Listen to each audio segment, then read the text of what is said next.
इससे पहले वाली वीडियो में हमने आपको जो है बताया था कि हम नेक्स्ट प्रतिस्थापन प्रभाव पढ़ाएंगे।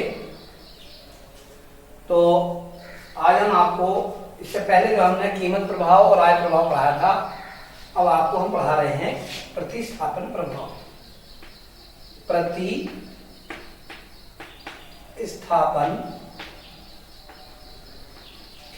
प्रभाव। तो देखिएगा, ध्यान दीजिएगा, प्रतिस्थापन प्रभाव को समझने से पूर्व हमें स्थानापन्न वस्तुओं के संबंध में जानकारी होनी अत्यंत आवश्यक है। स्थानापन्न वस्तुएं कौन कौन सी होती हैं? वे वस्तुएं जो एक दूसरी वस्तुओं के स्थान पर प्रयोग की जा सकती हैं, वे सभी वस्तुएं स्थानापन्न वस्तुएं कहलाती हैं। जैसे चावल और गेहूं, जैसे चावल और गेहूं।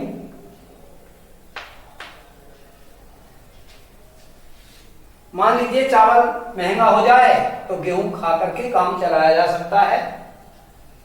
गेहूं महंगा हो जाए तो उसके स्थान पर चावल का उपभोग किया जा सकता है। अब मान लीजिएगा कि चावल 30 रुपए किलो है, वर्तमान में मान लीजिएगा गेहूं का मूल्य 20 रुपए किलो है।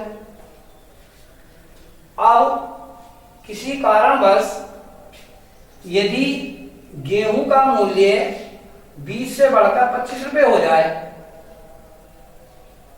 तो भोक्ता अपेक्षाकृत चावल को सस्ता समझने लगता है, जबकि चावल सस्ता नहीं हुआ है।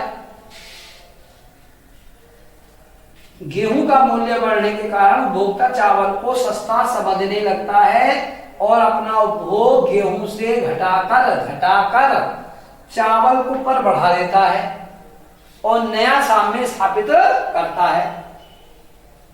तो आप ध्यान देंगे, खुद भी आप ध्यान दें कि यहां मूल्य में डिफरेंस पहले कितना था? 30 और 20, डिफरेंस कितना था? 10। और अब यदि हम घटाएं, अभी भी 30 रुपए है चावल का मूल्य, अब डिफरेंस कितना है? 5। ठीक है नहीं? इन दोनों वस्तुओं के बीच में डिफरेंस कम होने के कारण उपभोक्ता चावल का उपभोग अधिक करना चाहेगा, क्योंकि वह मानसिक रूप से या मनोवैज्ञानिक रूप से चावल को सस्ता समझने लगा है।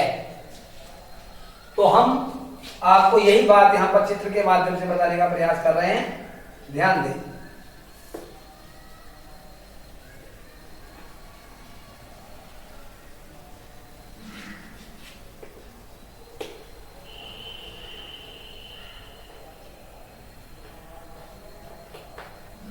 एक्स अक्ष, ये हो गया आपका वाई अक्ष, ये वस्तु एक्स, वस्तु वाई।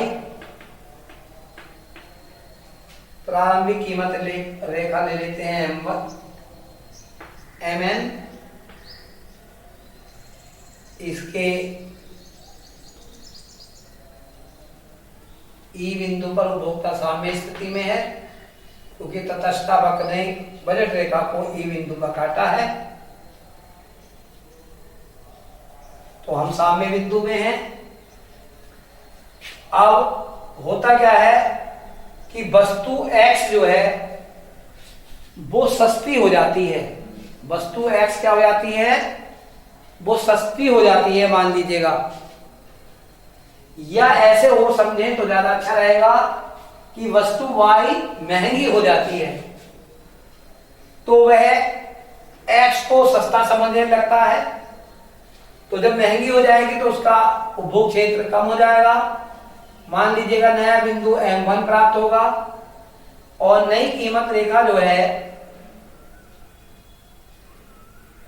वो M1 और N1 प्राप्त होगी और उपभोक्ता इसके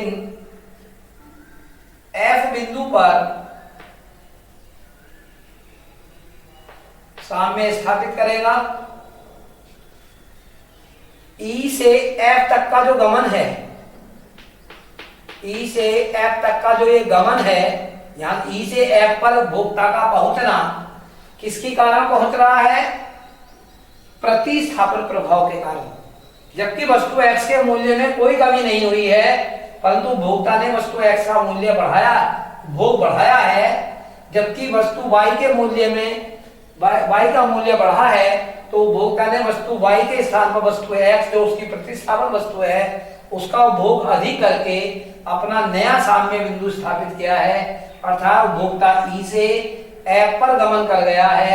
E से F तक का गमन जो है वह प्रतिस्थापन प्रभाव कहलाएगा। अब हम इन तीनों प्रभावों को एक चित्र में, यानी कि इनका एक रिलेशन आपको दिखाने का प्रयास करेंगे। वह रिलेशन आपको समझना अत्यंत आवश्यक है। तो आय प्रभाव, कीमत प्रभाव और प्रतिस्थापन प्रभाव में संबंध। ये तीनों प्रभाव हम यदि एक ही चित्र में निरूपित कर दें तो हमें जो है ये बहुत अच्छे से समझ में आ जाएगा। देखिए, ध्यान दीजिएगा।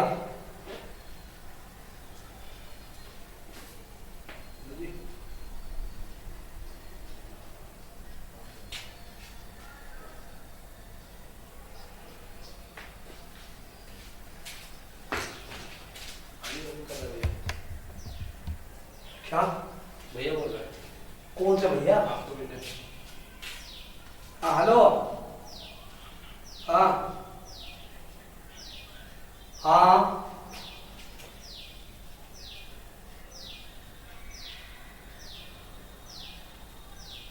है अच्छा। हाँ है। हाँ हाँ, चलो मैं बोल देना कि जो है।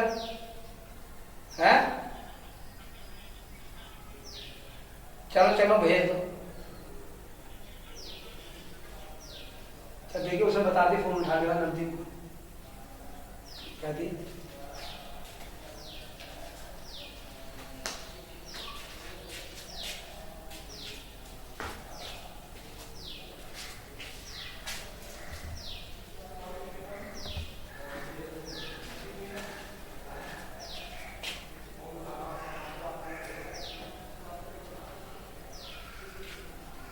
तो यहाँ है x अक्ष और ये है y अक्ष, वस्तु x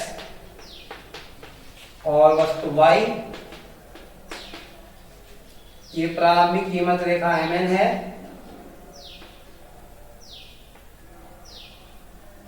प्रारंभिक कीमत रेखा mn है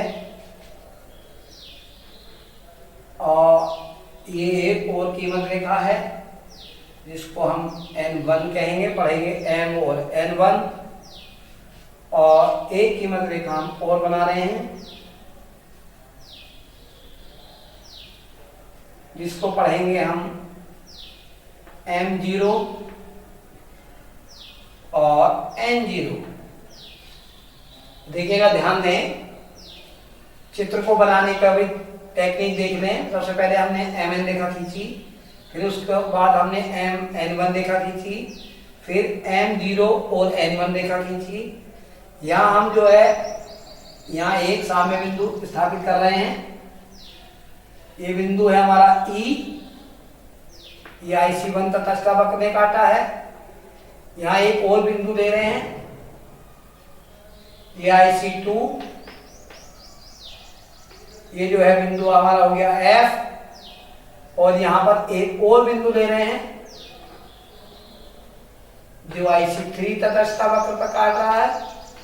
ये बिंदु हो गया हमारा R। तो इस चित्र में हम तीनों इफेक्ट को देखने का प्रयास करेंगे। ध्यान दें, ये मूल बिंदु 0 हो गया, या इसको हम आवश्यकता अनुसार O भी पढ़ लेंगे। तो देखिए, ध्यान दीजिएगा, प्रारंभिक कीमत रेखा Mn है जिसके ई बिंदु पर उपभोक्ता साम्य स्थिति में है, जिसके ई बिंदु पर उपभोक्ता साम्य स्थिति में है। वस्तु X के मूल्य में कमी होने के कारण उपभोक्ता ई बिंदु पर अपने सामने से विचलित हो जाता है और नई कीमत रेखा था नई बजट रेखा MN1 स्थापित होती है, अर्थात वस्तु X का क्रय करने की क्षमता बढ़ जाती है, जिसके कारण उपभोक्ता E से R पर गमन कर जाता है। E से R तक का प्रभाव, ये E से R तक का जो प्रभाव है, ये जो हम दिखा रहे हैं, E से R तक जो पहुंच रहा है, यह प्रभाव आपका किस वजह से आया? कीमत प्रभाव।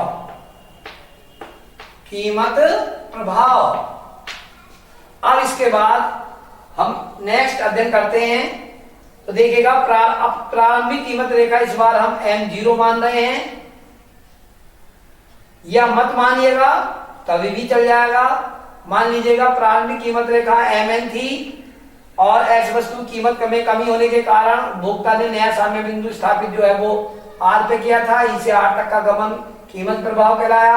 अब हम जो है R से F पर आ जाते हैं, तो देखिएगा उपभोक्ता साम्य स्थिति R पर साम्य स्थिति में है, परंतु अचानक उसकी आय कम हो जाती है।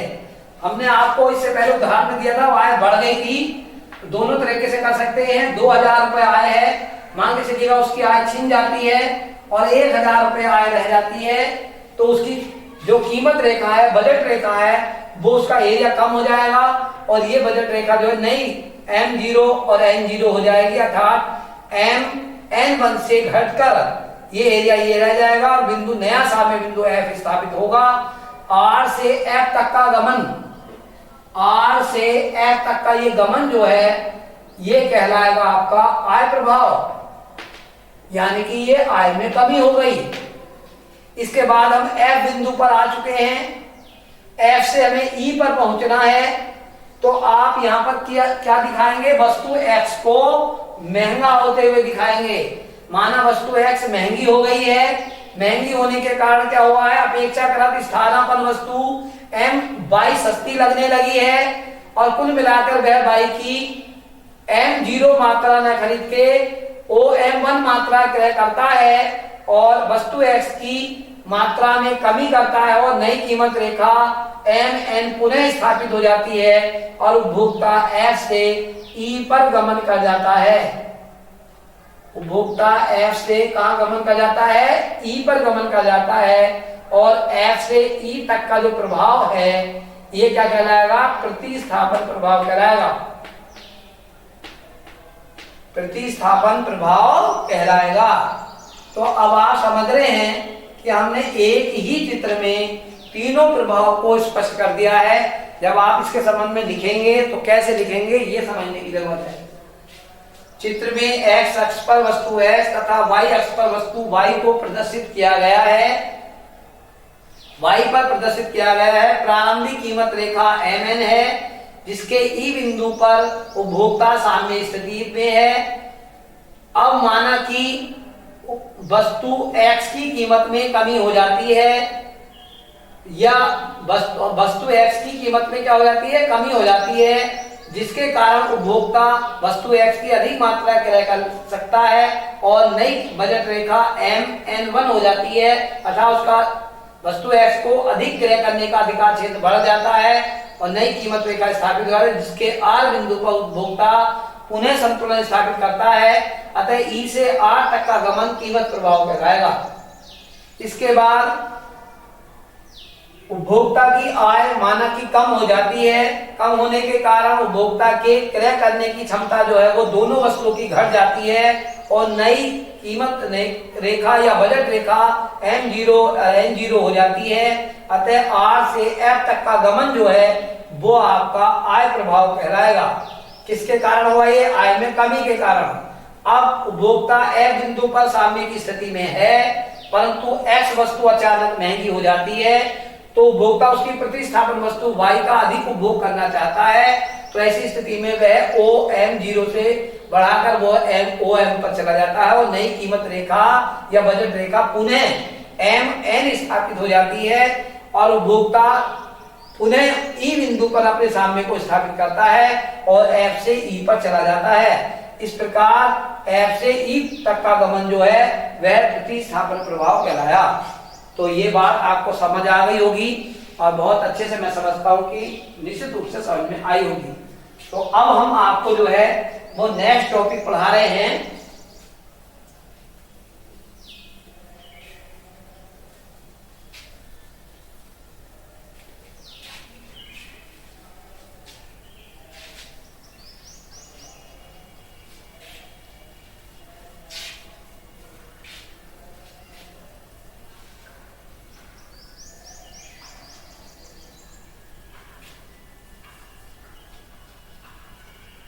तो चलिएगा, अब आपको ध्यान देंगे कि हम इस चैप्टर के जो प्रश्नावली के जो प्रश्न हैं उनको आप कराने का प्रयास कर रहे हैं।